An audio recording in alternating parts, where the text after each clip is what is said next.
The question is, discuss the importance of parliamentary committees, the difficulties they encounter, and the steps required to enhance their effectiveness in carrying out their functions. Hi everyone, welcome to EduChemy, and today we are going to start a very new initiative called UPSC CSC Masterclass Program for Prelims and Mains. ये बिल्कुल free initiative होगा आपके लिए, और ये initiative को हमने start किया है कि आप अपने यूपीएससी प्रिपरेशन को डेली ट्रैक कर सकें और ये देख सके कि आप किस डायरेक्शन में जा रहे हैं। इसके अंदर we will cover some prelims related question जो काफी एग्जाम रेलिवेंट रहेगा, और इसके अलावा हमारे जो मेंस इनिशिएटिव है उसमें हम लोग डेली आपको एक क्वेश्चन दिया करेंगे जिसको आपको समझना है और उसके बाद आपको उसको अटेम्प्ट करना है, उसका आंसर लिखिए और जो है आप उस आंसर को सबमिट कर सकते हैं जिसको इवैल्यूएट किया जाएगा by our dedicated mentors. If you will see, you have to answer this question in 250 words. So basically this is asked under 15 marks. Now this is a 15 marker question, so you have to answer it in a little bit detail. So first we will see the requirements of the question, and then we will see what is the content that is required to answer this question. Now if you will see, this question will be asked under GS2, और अगर आप देखेंगे तो we have already told कि the questions that are asked in mains are strictly based on the syllabus given by UPSC. अगर आप UPSC के syllabus को देखिएगा तो Parliament and State Legislature, structural functioning conduct of business powers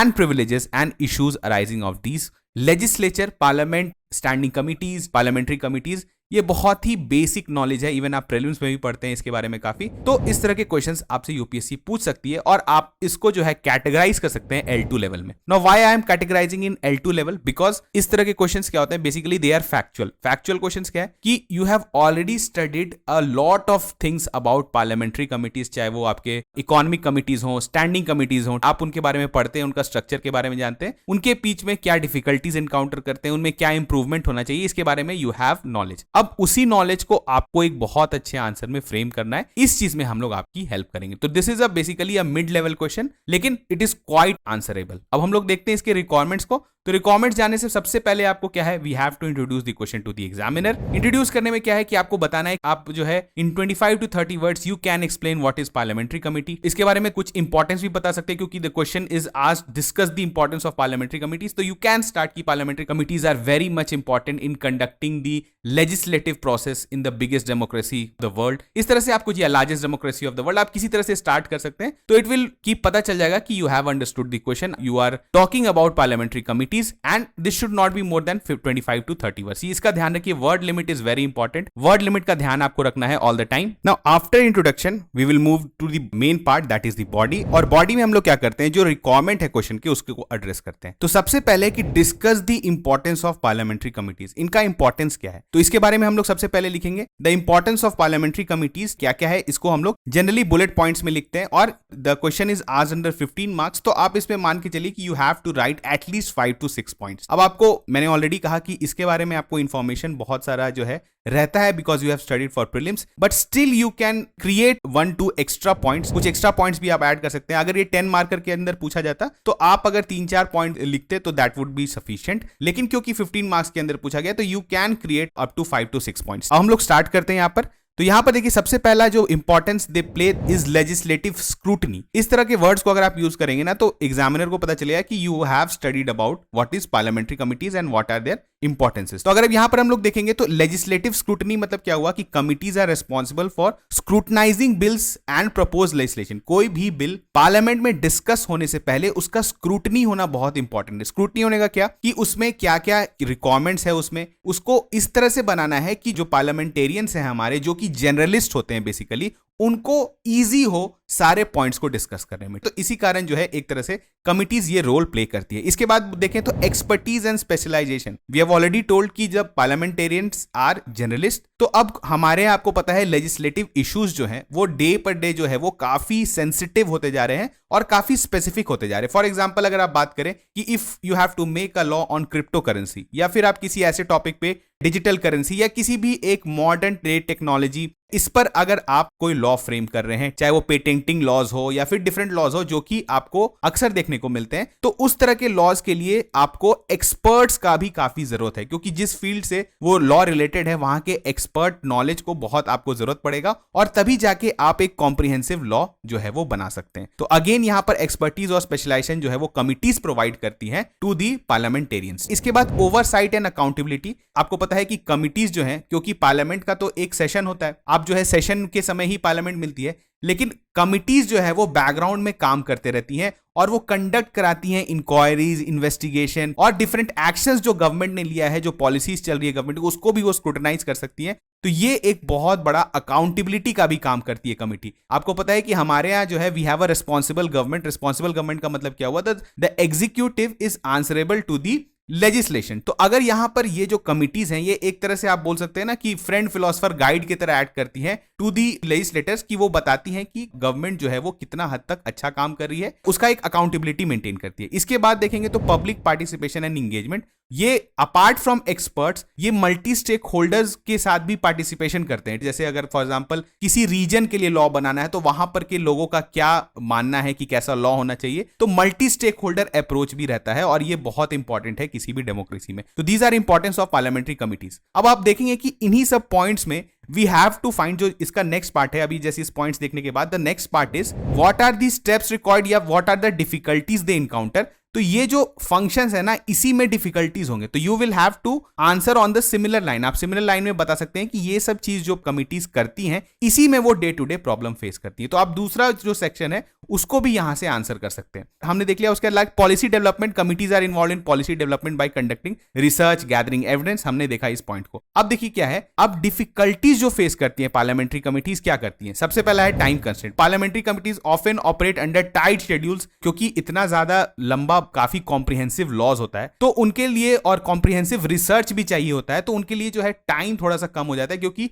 आप उनको report बना के देना है, और जिस टाइम में पार्लियामेंट जो है जिनका सेशन होता है उसी समय जो है उनको सारा रिपोर्ट्स देना रहता है, तभी जाके जो है लॉज डिस्कस होते हैं। इसके बाद वर्कलोड एंड रिसोर्स कंस्ट्रेंट है। आप बोल सकते हैं थोड़े से अंडरस्टाफ्ड है। ये पॉइंट्स आप बना सकते हैं। जेनरिक पॉइंट बता रहा हूं कि व्हेनेवर आप गवर्नमेंट ऑर्गेनाइजेशन से रिलेटेड कोई भी बात करते हैं, तो you can write a point कि गवर्नमेंट जो है मैक्सिमम जो ऑर्गेनाइजेशन है दोज आर अंडरस्टाफ्ड। तो ये पॉइंट आप एक बना सकते हैं। इसके बाद बोल सकते हैं पॉलिटिकल इन्फ्लुएंस एंड पार्टिसनशिप है। इनको जो है कभी कभी पॉलिटिकल पार्टीज के इन्फ्लुएंस में आके ये काम कर देती है, तो इस तरह से क्या होता है कि इनका इंडिपेंडेंस इंश्योर नहीं होता। These are the problems related to the function of parliamentary committees. इसके बाद एक्सेसिबिलिटी एंड ट्रांसपेरेंसी। नाउ ये अकाउंटेबिलिटी तो इंश्योर करती है गवर्नमेंट का, लेकिन गवर्नमेंट इनको कितना डेटा प्रोवाइड कर रही है ये काफी क्वेश्चनेबल है। क्या इनको सारा डिपार्टमेंट्स का एक्सेस है, ठीक है, या डिपार्टमेंट जो है इनको डेटा अच्छे से दे रही है? तो ये भी एक इशू होता है जिसके वजह से इनको प्रॉब्लम्स फेस करना पड़ता है। इसके बाद coordination with government agency, dependence on government agencies for information and cooperation. Again जो भी इनको इंफॉर्मेशन चाहिए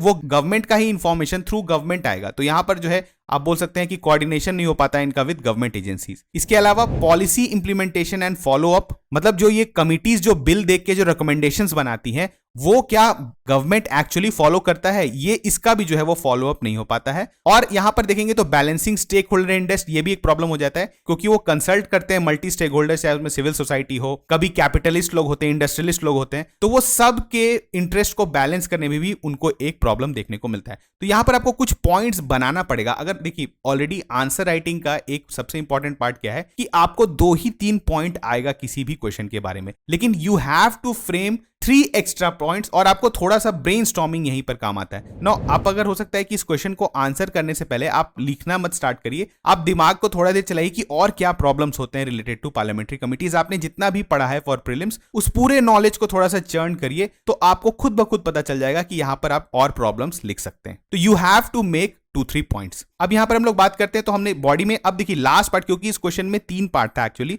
फर्स्ट तो हमने देख लिया is the what are the importance, difficulties they face and the steps required to enhance. अब इनको स्टेप्स कैसे कैसे कर सकते हैं, क्या इंप्रूवमेंट ला सकते हैं। तो इंप्रूवमेंट करने के लिए क्या है, देखिए सबसे पहले क्लियर मैंडेट एंड ऑब्जेक्टिव्स। अब यहाँ पे आप किसी बॉडी को भी कोट कर सकते हैं, जैसे अगर national commission to review the working of constitution, NCRWC, बहुत इंपॉर्टेंट ऑर्गेनाइजेशन है, इसके फाइंडिंग्स को आप कोट कर सकते हैं। इन्होंने कहा है कि DSRC जो होते हैं, जो डिपार्टमेंटल रिलेटेड स्टैंडिंग कमिटीज होते हैं, should be periodically reviewed so that committees which have outlived their utility can be replaced with new ones. अब देखिए फॉर एग्जांपल, देखिए बहुत सारे ऐसे कमिटीज हैं जिनका काम जो है वो दूसरी कमिटी भी अब कर ले रही है, तो वो रिडंडेंट हो जा रहे हैं, तो उनका जो है सिर्फ एग्जिस्टेंस होने का कोई मतलब नहीं है। रादर देन अगर कोई नया इशू आ रहा है जो हमारे यहाँ चेंजिंग इशू बन रहा है, चाहे वो आप जैसे अभी बोल सकते हैं ना, social media is a new issue, तो वैसा एक कमिटी बना सकते हैं जो सिर्फ और सिर्फ एक स्पेसिफिक इशू पर जो है वो रिसर्च करे और उसमें लॉज फ्रेम करने में हेल्प करे। तो यहां पर ये बहुत इंपॉर्टेंट है कि कमिटीज का क्लियर मैंडेट और ऑब्जेक्टिव होना चाहिए। इसके बाद adequate resources, allocate sufficient resource including staff. हमने ऑलरेडी कहा है कि इट इज अंडर स्टाफ, तो स्टाफ्स का रिक्रूटमेंट करिए, उनको अगर मॉनेटरी सपोर्ट चाहिए, उनको फंड का ज्यादा एलोकेशन चाहिए तो वो मिलना चाहिए। इसके बाद इंडिपेंडेंस एंड जो भी देखिए, जो आपको जो प्रॉब्लम्स था that the parliamentary committees were facing, उसी के जस्ट आपको आप लिख सकते हैं you can the solutions also. जैसे अगर गवर्नमेंट के द्वारा जो है इन्फ्लुएंस कर दिया था तो इनका इंडिपेंडेंस और इंपार्शियलिटी इंश्योर करना है। इसके अलावा कुछ रियल टाइम एग्जांपल्स भी आप सजेस्ट कर सकते हैं। एक्सपर्टीज एंड ट्रेनिंग, ऑब्वियसली उनको थोड़ा सा ट्रेनिंग मिलना चाहिए, उनको डिफरेंट एरियाज का आइडिया होना चाहिए, तो ये सब भी जो है आप इंप्रूवमेंट कर सकते हैं। And you can write a few more points, few more जो है आप ऐसा कर सकते हैं कि कुछ और इंप्रूवमेंट हो जाए आपके पार्लियामेंट्री कमिटीज में। I am not going into the depth, सारे पॉइंट्स में हम नहीं जा रहे क्योंकि you have to frame 2-3 points on your own. आप इसके अलावा भी कोई पॉइंट फ्रेम कर सकते हैं, लेकिन this should be the structure of the answer, तभी जाके आपको इसमें 3 रिक्वायरमेंट्स थे क्वेश्चन के, इसको अगर आपने एड्रेस कर दिया, इवन अगर आपने बहुत एक्सप्लेन नहीं किया है, if you have just written the points even, तो वो भी आपका सफाइस करेंगे, क्योंकि टाइम का कंस्ट्रेंट होता है। आई ऑलरेडी टोल्ड यू कि